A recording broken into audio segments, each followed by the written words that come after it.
is going on, everyone? We are back with another potential test and MLB 16 the show. This is the series where we take a player, throw him into franchise, submit 5 seasons, and see if he lives up to his potential. And the test subject today, J.P. Crawford. We've done a lot of Phillies in the last couple weeks, but we're going back one more time, and this one might be the best one. J.P. Crawford, a 76 overall shortstop, 21 years old, bats left, throws right, 6'2", 185, looks to be a very, very good prospect. Hasn't played a day in the majors, but we're going to throw him in there. He's going to start out satisfied, 76 overall. Let's see, how far is he going to grow after season number 1?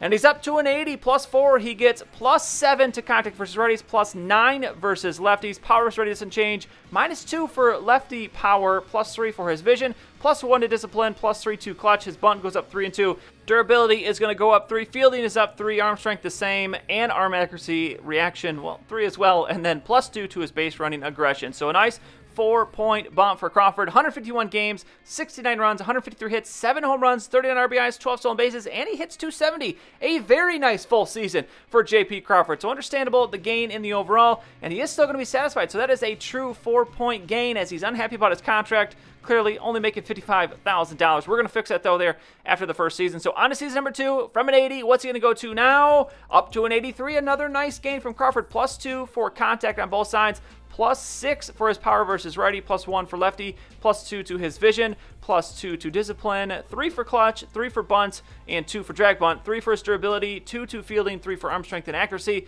3 for reaction, and then -1 to stealing, and 2 to base running aggression. So some nice increases again for J.P. Crawford. 152 games this season, 70 runs, 149 hits, 17 home runs, nice power increase, 52 RBIs, 11 stolen bases, only hits 254, but I like the power increase there. A lot more home runs in his second season. We'll hopefully see that continue to grow, and he still is going to stay just satisfied. Unhappy again already with the contract, which we know about, and will fix itself after a couple seasons. But now season number 3, what's he going to grow to here? Can we see continued growth?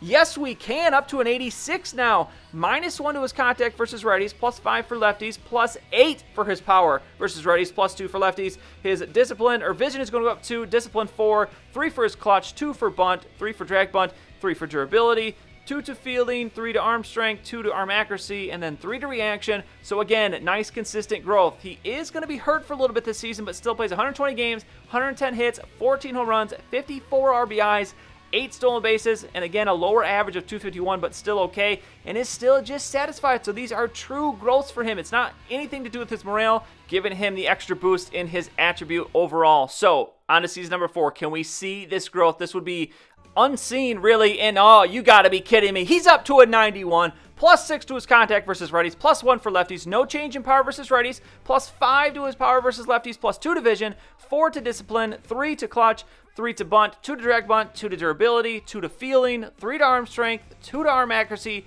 3 to reaction, +1 to his stealing, and +2 to his base running aggression. Again, consistent growth across the board. 149 games, 155 hits, big up in the hits, 16 home runs, 64 RBIs, and he's hitting 272. A very good season from Crawford in his 4th year, and he is now a 91 overall. I gotta think morale has got to be playing a part in this, and yes, it is. He did grow another 3, but he's getting an extra 2 from his morale. Happy about his contract, and that's going to earn him a +2. So 91 overall. Can we see that growth again in season number 5?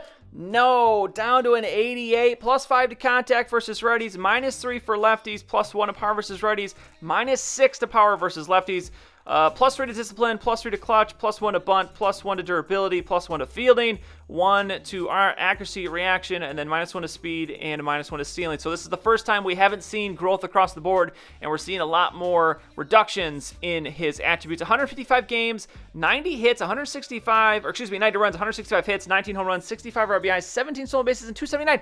Best season he has had in his 5 years, but for some reason, we see the regression in some of those attributes. So very, very interesting at the end of these 5 seasons. And look at this. He is unhappy with his contract and his region. So he is actually a true 90. So he went up 1 point. He was an 89 base rating, now a 90, finishes at an 88. So J.P. Crawford is done with the potential test. And still, even with this last season, I have to absolutely 2 thumbs up suggest this guy. He looks like an absolute stud. He can hit for a little bit of power, can hit for average. He's a good fielder. But for the Phillies, as this team very young, we've seen in the last couple weeks, we've done a lot of Phillies players, and they are all pretty good. So if you are the Phillies, you have got a great young team to build around, and if you're not the Phillies, you might want to go and check them out and try and raid their farm system. J.P. Crawford may be one of the first ones that you need to go after. So J.P. Crawford, absolutely thumbs up from me. This is going to be the end of his potential test, though. As always, if you want to see someone in a future episode, leave a comment down below what player you want me to use in a future potential test. Otherwise, that's going to be for this one. If you enjoyed it, please go ahead and give it a like. I'd really appreciate it. And subscribe to see any future videos that I make. As always, thank you for watching, and I'll see you all next time.